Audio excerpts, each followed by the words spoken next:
Radhe Radhe, good morning বন্ধুরা। তোমরা সবাই কেমন আছো? নিশ্চয়ই ভালো আছো এবং সুস্থ আছো।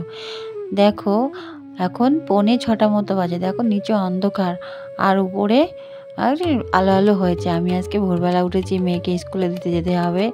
তাই সকালবেলা ঘুম থেকে উঠে ঘরটা ঝাড় দিয়ে মুছে তবে তো যেতে হবে। আবার এসে আবার 9টা বেজে যাবে, তখন আমার মেয়ের খাওয়ানো টাওয়ানো দেরি হয়ে যাবে। এখন আমি ভয়েস দিই, কিন্তু আমার ভয়েসটা না যে ক্লিয়ার আসে না। এই জন্যই আমি কথা বললেও মানে সেই কথাটা আমি আবার পরে রেকর্ড করতে হয়। যাই হোক, আমি দেখলাম ওই মেয়ের জলটা দিয়ে যাচ্ছে একবারে, তাই জন্য ছাদে গেলাম ওই ভোরবেলা। কেন কি আবার রোদ উঠে গেলে জলটা আবার গরম হবে না, আবার 9টার সময় এসে হয়তো মনেও না থাকতে পারে। আমি সব দিন নিয়ে যাই না, এখন মেয়ে স্কুল তো 7:30 থেকে, এই জন্যই ওর বাবা নিয়ে যেতে পারছে না। ওর বাবা 4:30 বেরিয়ে যায়, তাই জন্য আমাকে দিয়ে আসতে হবে এবং আমাকে নিয়ে আসবে। 1 ঘন্টা স্কুল হবে, আমি কেন তার আবার বাড়ি আসবে আবার সেই জন্য বসে থেকে নিয়ে একবার আসবে। 8:30টায় ছুটি, মানে আস্তে আস্তে আমাকে 9টা বেজে যাবে। দেখো নিচে চলে এসেছি, নিচে চলে এসে ঘর মুছে নিচ্ছি ঝাড় দিয়ে। আমার ঘরটাই খালি ঝাড় দিয়েছি। 5:30টার একটু আগে উঠি, কিন্তু আজকে না দেরি হয়ে গেছে, একদম 5:45। তাই জন্য দেখি ওর ঠাম্মা ঘরটা ঝাড় দিয়ে, দেখছে দেরি হচ্ছে, তাই জন্য ঘরটা ঝাড় দিয়ে দিল। আমার ঘরটা ঝাড়, আমি তো দরজা খুলিনি, তাই আমার ঘরটা ঝাড় দিয়ে দিলাম, বললো মুছে নাও। তাই মুছে নিয়েছি। মুছে নিয়ে ওর বাবা চলে যাচ্ছে, এখন একটু হামি টামি দিচ্ছে। তারপর আমি তাড়াতাড়ি করে বিছানা তুলে নিচ্ছি। বিছানাটা তুলে নিয়ে ওকে রেডি করব। শীতকালে বিছানা গুছাতে অনেক সময় লাগে। বিছানায় লেপ কাঁথা কম্বল সব থাকে না, আর আমার মেয়ের আলাদা একটা কম্বল দিই, যাতে রাত্রেবেলা একটাই তো বড় কম্বল, ওটা 3জনে গায়ে দিই, যাতে টানাটানি করলে গেলে ওর বাবা দ্বারা মুড় ঘুরলে শুলো আর ও আলগা হয়ে গেল, এই জন্য ওর আলাদা কম্বল দেওয়া হয়। আর দিনের বেলা তো থাকেই টুকটাক ওই ছুটির কম্বল টম্বল থাকে, সেগুলো আশেপাশ দিয়ে মশারির পাশ দিয়ে দেওয়া থাকে, সেগুলো গুছিয়ে তা নিতে হয়। আর এই বড় কম্বলটা ভাঁজ করতে গেলে তো আমার কষ্ট হয়, ভালোই ভারী উঁচু মানে লম্বা। যাই হোক, কিনে দিলাম শখ করে, এখন তো ভাঁজ করতেই হবে। বেশিরভাগ দিন ওর বাবা করে দেয়, আর যেহেতু চলে গেল, দেরি হয়ে গেলে আমিই করি ভাঁজ। দেখো ভাঁজ করা হয়ে গেছে কম্বলটা, এবার গুছিয়ে নিচ্ছি সব। আর ওইদিকে উনি খালি গায়ে বসে আছেন ঘরের মধ্যে, তো তাই জন্য আমি আর ওকে কিছু পড়াইনি। এখন নিয়ে যাব আমাদের সব কিছু বাইরে, কল টল মানে বাইরে, ওখানে বাইরে ওর ডাক্তার মাজাতে নিয়ে যাব। ঘরের মধ্যে খুব শীত পড়েছে, ভেবেছিলাম যে ঘরের মধ্যে জল নিয়ে এসে গামলা করে ওর মুখটা ধুয়ে নেই। মাঝে মাঝে করি, কিন্তু ওর টয়লেট পেয়েছে, এখন বাইরে নিয়ে যায়। টয়লেটটা তো আমার বাইরেই। দেখো উনি কম্বল মুড়ি দিয়ে ভূত সাজছে। আমার ওইদিকে বিছানা তো গুছানো হয়ে গেছে, এবার আমি এসেছি ওকে নিতে। দেখো ভূত, গুড মর্নিং ভূত, গুড মর্নিং ভূত, গুড মর্নিং। দেখো এখন কি খেলার সময়, ও খেলতে হবে। এদিকে দেরি হয়ে যাচ্ছে, এমনিতেই শীতকাল, দেরি করে উঠেছি।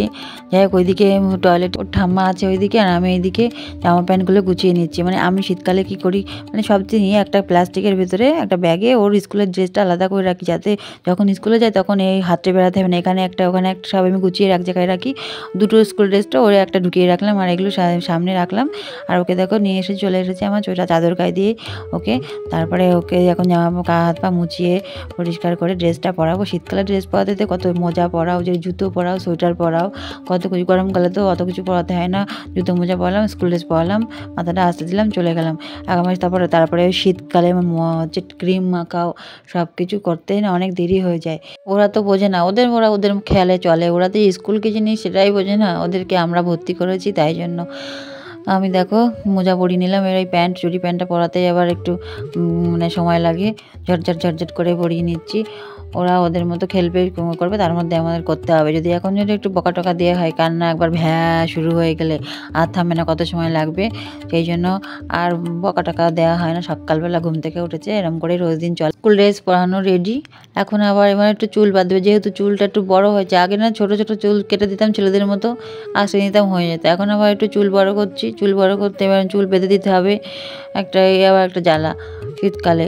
এমনিতে দেরি হয়ে যাচ্ছে, তারপরে চুল আবার বললাম যে একটা ক্লিপ মেরে নে, না আমাকে চুল বেঁধে একটা ঝুঁটি বেঁধে দাও, তারপরে একটা ক্লিপ মেরে দাও।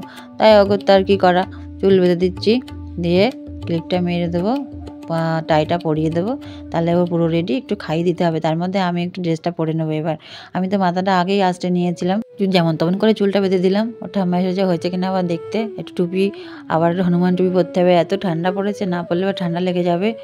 এই কদিন স্কুল হবে, তারপরে আবার ছুটি পড়ে যাবে স্কুল। আমার মেয়ে এবার শিশু শ্রেণীতে উঠলো। ক্রিম মাখিয়ে দেবো, ক্রিম মাখিয়ে দিচ্ছি। আর টাই পরাতে হবে। আমাদের সময় তো টাইমই ছিল না, একটা স্কুল ড্রেস পরতাম, চলে যেতাম। আমরা পড়তাম প্রাইমারি স্কুলে, এখন কত প্রাইভেট স্কুলের নামও জানতাম না, একটু টিপ পরিয়ে দিলাম। আর উনি বাবু আয়নার দিকে তাকিয়ে তাকিয়ে রয়েছেন। একটু জল বিস্কুট দিচ্ছি, বেশি খাওয়াবো না, কেননা 1 ঘন্টা স্কুল, বাড়ি এসেই খাইয়ে দেবো। এমনি 8:30 9টার সময় বাড়িতেই খায়, তাহলে স্কুল তো তাড়াতাড়ি ছুটি হয়ে যাবে। দেখো উনি হাঁটছেন, আমি আগে আগে বেরিয়ে পড়েছি, আমি ওর ঠাম্মা নিয়ে আসছে। আমরা ভ্যানে করে যাচ্ছি। ভ্যানে করে যেতে যেতে আমার তো এক সাইড আমি চাদর মুড়ি দিয়ে নিয়েছি, তাও দেখো আমার ঠান্ডা হয়ে যাচ্ছে। আর স্কুলে গিয়ে ভিডিও করিনি, কেননা স্যাররা কি ভাববে। আর দেখাওনি, একদিন তোমাদের স্কুলের ভিডিওটা দেখাও, মানে ওদের স্কুলটা কোনটা সেটা দেখিয়ে হচ্ছে। বাড়ি চলে এসেছি, এসে দেখো চা, যেমন রোজকার যে কাজ, সবাইকে চা দেওয়া। 8:30 9টার সময় সবাইকেই চা দেওয়া হয়। এখন 9টার মতো বাজে, আজকে দেরি হয়েছে, কোনো ব্যাপার নেই। আর মেয়ের ওই দুধ আর সুজি করছি। আর এতে আজকে চিনি দেবে, চিনি তো আমি দিই না, তাল মিষ্টিটা নেই, তাই একটু গুড় দিলাম। চার কালারটা কি এসছে দেখো, দিদি শাশুড়ি, শাশুড়ি আর দাদা শ্বশুরের চা, ওই 3টে প্লাস্টিকের, ওগুলো কি ফাইবারের কাপ না কি কাপ, আমার হাতের থেকে না কাপটা পড়ে, আমি তাড়াহুড়ো করে কাজ করি না, কোনটা পড়ে ভেঙে যায়, তাই জন্য আর ভালো কাপ আমি বের করি না, ওরা বের করলে করে। আমি কম দামে ওই কাপটা চুল দিয়ে কেনা ছিল ওইটা, আর এই 3টে হলো ফাইবারের কাপ, আমার দিদি শাশুড়ি এনে দিয়েছিল। আমি ওদের চাটা দিয়ে মেয়েকে খাওয়াতে বসেছি। আর ওর ঠাম্মা বাইরে উনুনটা আমি হাঁড়ি টাড়ি দিয়ে বসিয়ে, চাল দিয়ে বসিয়ে দিয়েছি। ঠাম্মা বাইরে উনুনে একটু সেদ্ধ ভাত রান্না করছে, ওই জায়গাটায় হালকা হালকা রৌদ্র আসে, আর রান্না করতেও ভালো, আর উনুনটা ভালোই জ্বলে। এই শীতকালে করবে, যে গরমকালে আর করবে না। মেয়েকে জোর দিয়েছি, দেখো আমি বুঝতে পারিনি, তো একটু গরম একটু ফু দিয়ে দিলাম। ওই দেখো ভাত প্রায় হয়ে গেছে। এবার দুপুরে রান্না, তরকারি সবজি কেটেছে, আমাকে বললো নিয়ে যেতে, আমি এটা নিয়ে যাবো। এটা লাউ আলু, মানে লাউ, আমাদের না অসুস্থ চলছে, তাই আমরা নিরামিষ খাচ্ছি অনেক দিন ধরে, 2-3 দিন খেতে হবে। যাই হোক, তাই লাউ দিয়ে তরকারি রান্না হবে, আর একটা হবে আলু ফুলকপি ভাজা, আর মূলো চচ্চড়ি আমার মা রান্না করেছিল, দিদুন রান্না করেছিল মিষ্টি মিষ্টি করে, তাই বলেছে কাটতে, তাও ঠামি কেটে রেখেছে। জানি না আজকে হবে কিনা মূলো চচ্চড়ি, কেন এমনিতে দেরি হয়ে যাচ্ছে এই কদিন। আর কালকের কিছু তরকারি রয়েছে, সেই জন্য নাও হতে পারে, দেখা যাক করে কিনা। যাই হোক, আমি জামাকাপড়, কালকের কিছু জামাকাপড় ছিল, আর আজকের কটা জামাকাপড়, ডেলি যে সেসব জামাকাপড় হয় সেগুলো ধুয়ে দিই, সেগুলো নাড়তে এসেছি ছাদে। দেখো ডেলি আমাদের থাকে, দিদি শাশুড়ি আমার, মানে ছুটির, মানে সবার জামাকাপড় থাকে, তো কালকে যেগুলো শুকায়নি সেগুলো এখন নেড়ে দিচ্ছি। আমাদের আছে অল্প, ওর বাবার জামাকাপড় যেহেতু রোজ বেরোয়, সেহেতু কাচতেই হয়, কিছু করার নেই। আর মেয়েদেরতে আমি কেচে দিই, যেহেতু খেলা করে, নোংরা করে, অল্প একটু সাপ দিয়ে কেচে দিই। আমাদের তো বাড়ির কাছে নয়, মানে বাংলাদেশে আমার শ্বশুরের, মানে জ্যাঠা শ্বশুরের ছেলের ছেলে, জানো না, অল্প বয়সে মারা গেছে, খুব খারাপ লাগছিল। মানে ডেঙ্গু হয়েছিল। বাংলাদেশের মানে চিকিৎসা পদ্ধতি এত খারাপ, আমাদের এখানে ডেঙ্গুতে কেউ মরে না, খুব কম, যারা টের পায় না, অনেক মানে অবহেলা করে তারাই খালি, কিন্তু দেখো মানে মরা খবর কম পাবে, আর কি করা যাবে, ওর কপালই ছিল ওই পর্যন্ত। যাক, দেখো আজকে ওই কটা জামা কাপড়, আমার ওই বাসি নাইটিটা আর ওর বাবার প্যান্ট আর গেঞ্জি, এই কটাই ছিল আজকের জামা কাপড়, ওটা ধুয়ে দিয়েছি। আর এইগুলো সব কালকের আমাদের জামা কাপড়, বিকেলে বিকেলে স্নান করা হচ্ছে না, ওগুলো শুকায় না, ওগুলো কাঁচা না, মানে এমনি জামা কাপড়, মানে স্নান করা জামা কাপড় শুকায় না, এখন তো রোদের বেশি একটা তাপ নেই, এই জন্য ওগুলো আবার মানে থাকে, নেড়ে দিলাম। দেখো নিচে চলে আসছি, নিচে চলে এসে যে সকালে যে চা খেয়েছি, রুটি খেয়েছি, সেগুলোর বাসন, সে বাসন টাসনগুলো থাকে, সেগুলো মেজে নিচ্ছি। আবার না অনেকবার এখন বাসন মাজবে, তারপরে সকালে যে খাবে, ভাত খাবে দাদা শ্বশুর, সেই ভাত, সেই বাসন মাজতে হবে। হাঁড়ি হলো, হাঁড়িটা ফাঁকা করে মাজতে হবে, মানে এইরকম বাসন 4-5 বার বাসন মাজাই পড়ে। তারপর দুপুরে খাওয়া, তারপর রান্না করার পরে যে মানে বাসনপত্র থাকে, সেই বাসন তো সারাদিন, মানে সারাদিন পাটা ভেজে থাকে, শীত লাগে। কিন্তু এখনও তো কী বলো তো, মানে কাজ করতে করতে গরম লেগে যায়। আর ওই প্লাস্টিকটা পেতে নিয়ে যেহেতু ঠান্ডা পড়েছে না, এই জন্য যে নাইটিটা ভিজে যাবে, এই জন্য প্লাস্টিকটা পেতে নিয়েই বাসনটা মাজি। গরমকালে আর অত পাতি তাতি না, কল পড়ে। আর রাত্রিবেলা আমার শোয়ার সময় বাসন মেজে রাখি, যে 11টায় খায় আর 12টায় খায়, অল্প কটা হয়। অনেক সময় ওর ঠাম্মা মেজে নেয়, বাবা মেজে নেয়, আমি আমার মেয়েরটা মেজে নিয়ে ব্যাস ঘুমিয়ে পড়ি। সকালবেলা না বাসন মাজতে গেলে আর হয় না, তাড়াহুড়ো, সকালবেলা ঘুম থেকে উঠে আলসি লাগে, আস্তে আস্তে ঘরটা ঝাড় দেয়, আর ঘরটা ঝাড় দিতে না অনেক টাইম লাগে। ঘরটা ঝাড় দেওয়ার পরে তাড়াতাড়ি করে মানে মোজা হয়ে যায়, ঝাড় দিতে অনেক সময় লাগে, কোনা ঝাড়টার দিয়ে তারপরে। দেখো আমাদের তো এমনিই অসুস্থ চলছে, তারপরে আমাদের বাড়িতে আছি হচ্ছে এই বুড়ির 2 2টো না 4টে বাচ্চা হয়েছে। ও না কদিন ধরে খুব কষ্ট পাচ্ছিল। আমরা ঘুরতে গেছিলাম, তার মধ্যে ওর ডাক্তার দেখেছে, বাচ্চা পেটে ছিল, মানে হাঁটতেই পারছো না, পাটা সব ফুলে গেছে। দেখো 2টো বাচ্চা, মানে 4টে বাচ্চা হয়েছে, 2টো খাসি আর 2টো বকরি হয়েছে। এই কালোটা আর ওই যে কালার যেটা মানে বিস্কুট কালারের ওইটা খাসি, আর ওই সাদা 2টো হলো মানে বকরি। ওই একটা ওষুধ স্প্রে করে দিচ্ছে যাতে মশা মাছি কামড়াবে না, ডাক্তাররা দিয়েছে। ওর হলুদ সাদা একটা ট্রে মানে বক্স মতো ওখানে রাখা হয়, যাতে কুকুরা না লাইন দিয়ে তাকিয়ে থাকে ধরবে বলে। আমরা কি সাবধানে রাখি। দেখো স্প্রেটা মানে হলুদ হয়ে গেল। মেয়েরা খেলছিল, সে খেলনাগুলো সব তুলতে হবে। তো আমার গোপাল আছে, যতই আঁচি পড়ুক অসুস্থ পড়ুক আমার গোপালকে তো খেতে দিতেই হবে। তাই একজনকে বললাম যে একজনের বাড়ি দিয়েছিল আমি যখন বাড়ি ছিলাম না, কিন্তু তো ওরা ভয় পাচ্ছে কেমন করে গোপালকে মানে খেতে দিতে হয় না দিতে হয়, তাই জন্য। তা আমি বললাম যে আমি বাড়ি আসছি, তো তার মানে গোপাল আমার মানে ওর মার হাতে খাওয়ার জন্যই ও আমার বাড়ি চলে এসেছে। আমি ওর বাবাকে বললাম স্নান করে নিয়ে আসো। আমি ওকে জল মিষ্টি দিই, খালি ফুল টুল কিছু দিই না, তুলসী পাতা দিই, স্নান করিয়ে। আমার মেয়েকে যেমন স্নান করিয়ে খাওয়াই, ওকেও আমি স্নান করিয়ে খেতে দিই। 3 বেলা তো দিই না, 2 বেলা দিই। আর ওই সকালবেলা বিস্কুট দিই না, পিঁপড়ের ভয়তে ওই লজেন্স ফজেন্স থাকে যদি একটা ধরিয়ে দিই। যখন ঘুম থেকে ওঠায় একটু জল হাত মুখ ধুয়ে জল খাইয়ে, কোনোদিন লজেন্স দিই, কোনোদিন কিছুই দিই না।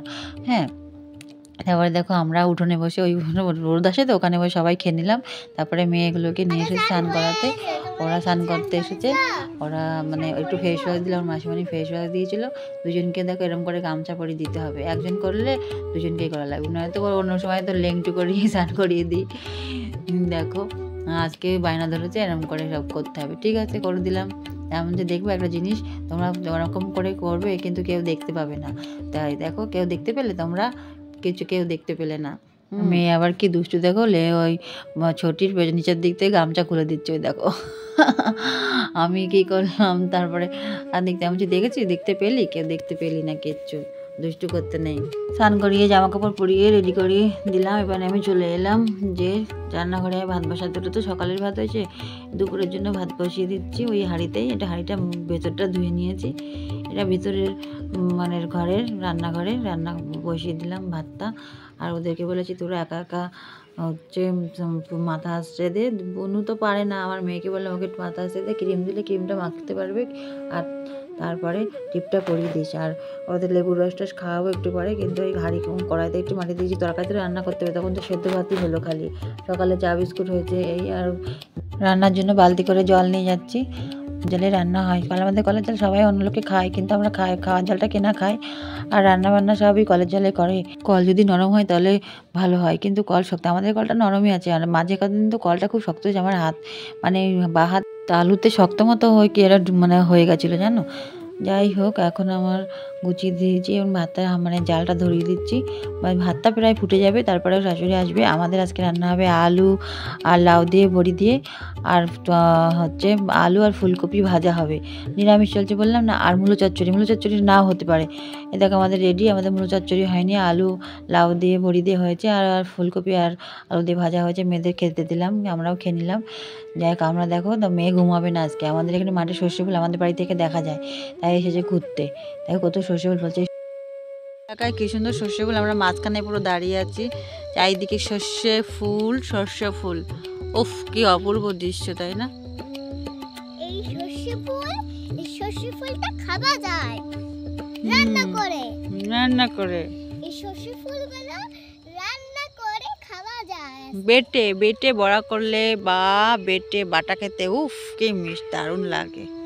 দেখো তো এদেরকে কেমন লাগছে, সব সোয়েটার পরানো হয়েছে।